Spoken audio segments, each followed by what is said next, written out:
नमस्कार, जोहार। मेरा नाम है दशरथ प्रधान और आप देखना शुरू कर चुके हैं छोटा नागपुर लाइव। सुबह की 5 बजे की स्पेशल बुलेटिन में आप सभी का बहुत बहुत स्वागत है। तो चलिए जानते हैं झारखंड की 25 बड़ी खबरों को फटाफट अंदाज में।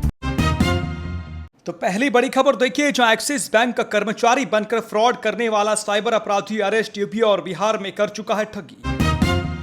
धनबाद साइबर थाना की पुलिस ने बुधवार को कुमारदुबी ओपी क्षेत्र के पंचमही बरडंगाल निवासी जीतू रविदास को केवाईसी के नाम पर ठगी करते हुए रंगे हाथ गिरफ्तार किया है। पुलिस ने उसके पास से 5 सिम कार्ड और 3 मोबाइल जब्त किया है। जांच के दौरान पता चला कि वो कई लोगों से साइबर ठगी कर चुका है।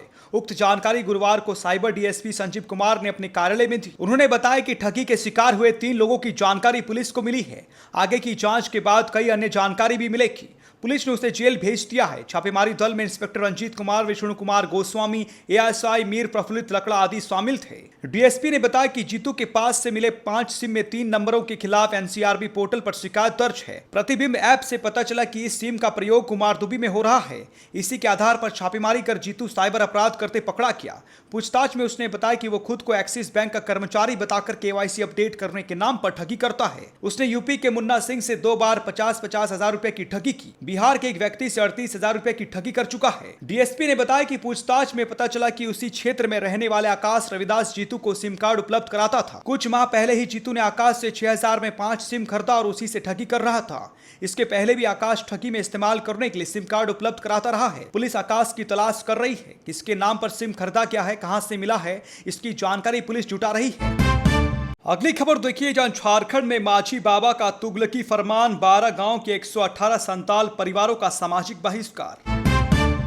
जमशेदपुर पूर्वी सिंहभूम जिले के डुमरिया प्रखंड क्षेत्र का एक गंभीर मामला सामने आया है, जहां 12 गांव के 118 से अधिक संताल परिवारों को माझी बाबाओं ने सामाजिक बहिष्कार कर दिया है। बहिष्कार से परेशान परिवार गुरुवार को जमशेदपुर स्थित उपायुक्त कार्यालय पहुंचे और अपनी व्यथा सुनाई। इन परिवारों की मांग है कि उन्हें अलग से अपना ग्राम प्रधान चुनने की प्रशासनिक अनुमति दी जाए। इसके लिए उन्होंने गुरु हेम्ब्रम को अपना नया ग्राम प्रधान चुन भी लिया है और अब इस पर आधिकारिक स्वीकृति चाहते हैं, ताकि उन्हें सामाजिक, धार्मिक और सरकारी विभिन्न कामों में किसी तरह की कोई परेशानी नहीं झेलनी पड़े। सामाजिक बहिष्कार से परेशान परिवारों का कहना है कि जिला प्रशासन मामले में अविलंब हस्तक्षेप कर उचित न्याय दिलाए, अन्यथा धर्मांतरण जैसे कदम भी उठाने को बाध्य होंगे। उनका कहना है कि ऐसे समाज में रहने का क्या फायदा जहां उनकी कोई सुनता ही नहीं है और तुगलकी फरमान जारी किया जाता है। बहिष्कृत परिवार का नेतृत्व कर रहे टुकाई मार्टी ने बताया कि गांव के वर्तमान ग्राम प्रधान अर्थात माझी बाबा छोटा छोटा बात पर नाराज होकर ग्रामीणों का सामाजिक बहिष्कार कर देते हैं, जिसकी वजह से बहिष्कार झेल रहे परिवारों के लिए सामान्य जीवन जीना भी कठिन हो गया है। उन्हें गांव के कुएं और अन्य जल स्रोतों से पानी भरने तक की इजाजत नहीं दी जाती है।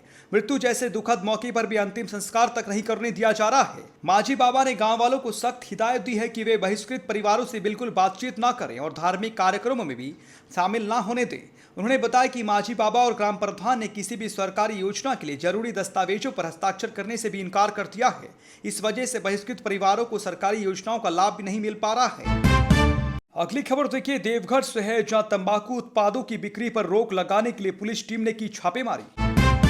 देवपुर क्षेत्र में सिगरेट व तंबाकू उत्पादों की खरीद बिक्री पर रोक लगाने के लिए देवपुरी पुलिस ने कई जगहों पर छापेमारी अभियान चलाया। राष्ट्रीय तंबाकू नियंत्रण कार्यक्रम अंतर्गत देवघर जिला में कोटपा 2003 की विभिन्न धाराओं को लागू करने हेतु सीएस डॉक्टर जुगल किशोर चौधरी व डॉक्टर मनोज कुमार गुप्ता, जिला कुष्ठ निवारण पदाधिकारी सह नोडल पदाधिकारी एनसीडी सेल के निर्देश पर गुरुवार को देवपुरी क्षेत्र के विभिन्न स्थानों पर देवपुरी पुलिस के पदाधिकारियों ने छापेमारी की। इस दौरान पुलिस टीम ने देवपुर थाना क्षेत्र अंतर्गत देवपुर बाजार, एम्स के आसपास के क्षेत्र में दुकानों में जांच पड़ताल की और तंबाकू उत्पादों की बिक्री नहीं करने की चेतावनी दी। छापेमारी के दौरान 14 दुकानदारों से 1700 रुपए जुर्माना के तौर पर वसूला गया। मौके पर मौजूद देवपुर थाना के एएसआई तिलेश्वर यादव व जिला परामर्शी अभिमन्यु दांगी ने बताया कि सार्वजनिक स्थान में धूम्रपान करना, दुकान के आगे सिगरेट और तंबाकू के प्रचार प्रसार के लिए पोस्टर लगाना कोटपा की धारा 4 व 5 का उल्लंघन है। वहीं बताया कि विद्यालय परिसर के 100 गज के दायरे में भी किसी प्रकार का तंबाकू, सिगरेट, पान मसाला और अन्य उत्पादों को बेचना कोटपा की धारा 6B का उल्लंघन करना है। इसके लिए चालान व सामान की जब्ती भी की जा सकती है। अगली खबर देखिए, जहां रामगढ़ के पतरातू कोयला एंट्री गेट पर फायरिंग, रंगदारी की मांग। रामगढ़ जिले के पतरातू में फायरिंग का घटना हुई है। बदमाशों ने रंगदारी की मांग भी की है। पतरातू थाना क्षेत्र के रेलवे गेट के पास कोयला एंट्री के चेक पोस्ट पर फायरिंग की यह घटना हुई है। घटना बुधवार देर रात पतरातू रेलवे गेट के समीप रेलवे साइडिंग कोयला एंट्री गेट के चेक पोस्ट पर करीब 11:55 में हुई है। पतरातू गुड सेठ दामोदर मिनरल्स प्राइवेट लिमिटेड के डायरेक्टर गजानन प्रसाद कोयला लोडिंग अनलोडिंग का काम करते हैं। उनसे रंगदारी की मांग भी की गई है। घटनास्थल से पुलिस को गोली के 5 खोखे बरामद हुई हैं। घटनास्थल पर मौजूद कर्मियों ने बताया कि गोली चलाने वाले 2 लोग बुलेट से आए थे। गोली चलाने के बाद अपराधियों ने राहुल गैंग के नाम से पर्चा छोड़ा है। इससे अंदाजा लगाया जा रहा है कि फायरिंग करने वाले अपराधी राहुल गैंग के सदस्य हैं। इस घटना के बाद से कोयले की ढुलाई क्षेत्र में दहशत का माहौल है। पतरातू पुलिस पूरे मामले की छानबीन में जुट गई है। अगली खबर देखिए, जब मजबूती से आगे बढ़ेगा झामुमो। पार्टी की कमान संभालने के बाद पहली बार झारखंड मुक्ति मोर्चा ऑफिस पहुंचकर बोले हेमंत सोरेन। झारखंड मुक्ति मोर्चा के नए केंद्रीय अध्यक्ष पद की कमान संभालने के बाद पहली बार बुधवार को हेमंत सोरेन हरमो स्थित पार्टी कार्यालय पहुंचे। पार्टी के केंद्र महासचिव सह प्रवक्ता विनोद कुमार पांडे और सुप्रिय भट्टाचार्य समेत अन्य कार्यकर्ताओं ने उनका स्वागत किया। झारखंड मुक्ति मोर्चा के नए केंद्रीय अध्यक्ष सह मुख्यमंत्री हेमंत सोरेन ने कहा कि झामुमो ने जो नया दायित्व उन्हें दिया है उसे वो कड़ी मेहनत के साथ निभाएंगे। झारखंड मुक्ति मोर्चा मजबूती से आगे बढ़ेगा। झारखंड मुक्ति मोर्चा के केंद्र महासचिव सह प्रवक्ता सुप्रिय भट्टाचार्य ने कहा कि 14 और 15 अप्रैल को झामुमो का 13वां केंद्र महाधिवेशन रांची के खेलगांव में आयोजित किया गया था। इसमें झामुमो के केंद्रीय अध्यक्ष शिबू सोरेन ने पार्टी के कार्यकारी अध्यक्ष हेमंत सोरेन को केंद्रीय अध्यक्ष के रूप में प्रस्तावित किया। इसका एक स्वर में सभी ने समर्थन किया और वो पार्टी के नए अध्यक्ष चुन लिए गए। 30वें गुरु शिबू सोरेन झामुमो के संस्थापक संरक्षण बनाए गए हैं। झामुमो के केंद्र महासचिव सह प्रवक्ता सुप्रिय भट्टाचार्य ने कहा कि झारखंड मुक्ति मोर्चा के नए केंद्रीय अध्यक्ष हेमंत सोरेन को कार्यों का बंटवारा करने और नई जिम्मेदारी सौंपने के लिए अधिकृत किया गया है। पार्टी की कमान संभालने के बाद आज पहले दिन बुधवार को हेमंत सोरेन हरमो स्थित पार्टी के कार्यालय पहुंचे। यहां सभी ने उनका स्वागत किया।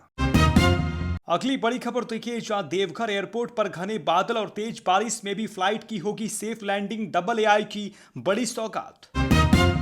देवघर से दिल्ली की दूसरी हवाई सेवा आज से शुरू हो गई। इसके साथ ही रांची के बिरसा मुंडा एयरपोर्ट पर इंस्टॉल करने के लिए मंगाया गया कैट 2 लाइटनिंग सिस्टम अब देवघर एयरपोर्ट में लगने वाला है। रांची एयरपोर्ट में जमीन नहीं मिलने पर अब एयरपोर्ट अथॉरिटी ऑफ इंडिया ने देवघर एयरपोर्ट में कैट 2 लाइटनिंग सिस्टम लगाने का निर्णय लिया है। ये सिस्टम लग जाने से रनवे पर विजिबिलिटी 200 मीटर भी रहने पर फ्लाइट का लैंडिंग कराने में सहूलियत होगी। रांची के बिरसा मुंडा एयरपोर्ट में घने कोहरे में भी विमानों को सुरक्षित लैंडिंग के लिए कैट 2 लाइटनिंग सिस्टम के लिए काफी दिनों से उपकरण मंगवाए गए थे। लंबे समय तक उपकरण यूं ही रखे रहने से इनके खराब होने की आशंका थी। गोड्डा सांसद डॉक्टर निशिकांत दुबे द्वारा देवघर एयरपोर्ट में नाइट लैंडिंग की सुविधा सहित यात्रियों की बढ़ती संख्या को देखते हुए नागरिक उड्डयन मंत्रालय से देवघर एयरपोर्ट में कैट 2 लाइटनिंग सिस्टम लगाने का प्रस्ताव दिया था।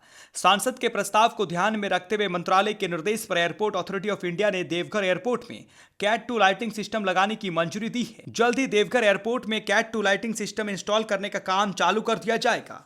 कैट 2 लाइटिंग सिस्टम लगने से घने कोहरे में विमानों की सुरक्षित लैंडिंग आसानी से हो जाएगी। अगली खबर देखिए, गढ़वा से है, जहां भाप में पका महुआ खाने को बेबस है आदिवासी परिवार।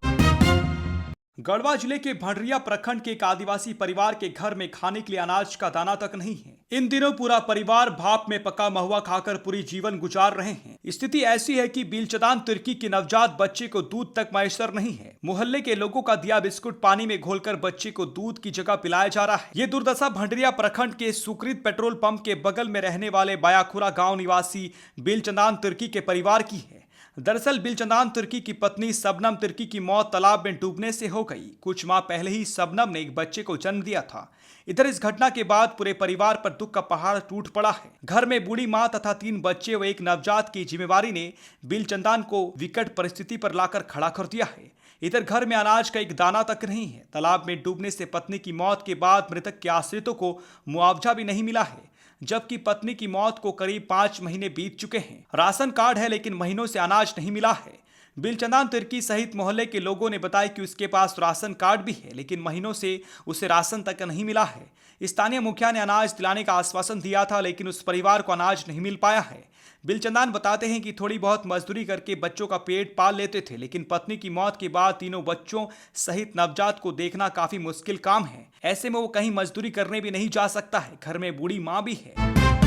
अगली बड़ी खबर देखिए दुमका से है, जहां मनरेगा में दिखी गड़बड़ी, मुखिया समेत अन्य पर लगा 14,750 रुपए का जुर्माना।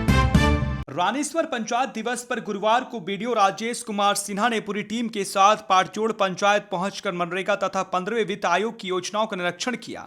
2 योजनाओं के अभिलेखों का निरीक्षण किया। इसमें कई प्रकार की त्रुटियां पाई गई। कुछ अभिलेखों के मापी पुस्तक में सहायक अभियंता का हस्ताक्षर नहीं पाया गया। कुछ अभिलेख में तकनीकी प्रतिवेदन बिना हस्ताक्षर के संलग्न था। कुछ में मापी पुस्तिका संलग्न था पर मापी पुस्तिका निर्गत नहीं की गई थी। वीडियो श्री सिन्हा ने बताया कि स्पष्ट है कि योजनाओं का अभिलेख आधा अधूरा तैयार कर योजनाओं में कार्य किया जा रहा है। राशि की निकासी की जा रही है जो मनरेगा के कंडिंग 7.4 का उल्लंघन है। इसके जिम्मेदार तत्कालीन पंचायत सचिव कुमार सत्येंद्र पर 2 योजनाओं पर 2000 रुपया तथा वर्तमान पंचायत सचिव सूरज कुमार पर 4 योजनाओं पर 4000 रुपया जुर्माना लगाया गया। पंचायत के रोजगार सेवक जगबंधु मंडल पर प्रति योजना 500 रुपए की दर से 3000 रुपया जुर्माना लगाया गया। अभिलेखों के अनुसार स्थल पर जाकर योजनाओं का भौतिक सत्यापन किया गया। मवेशी सेट की सूचना बोर्ड की राशि निकासी की गई पर सूचना बोर्ड नहीं पाया गया जो मनरेगा के मार्गदर्शिका 7.1 का स्पष्ट उल्लंघन है। झारखंड की 25 बड़ी खबरों की बुलेटिन में बने रहने के लिए धन्यवाद। चैनल को सब्सक्राइब कीजिएगा, वीडियोस को लाइक कीजिएगा और अपनों के बीच शेयर जरूर कीजिएगा।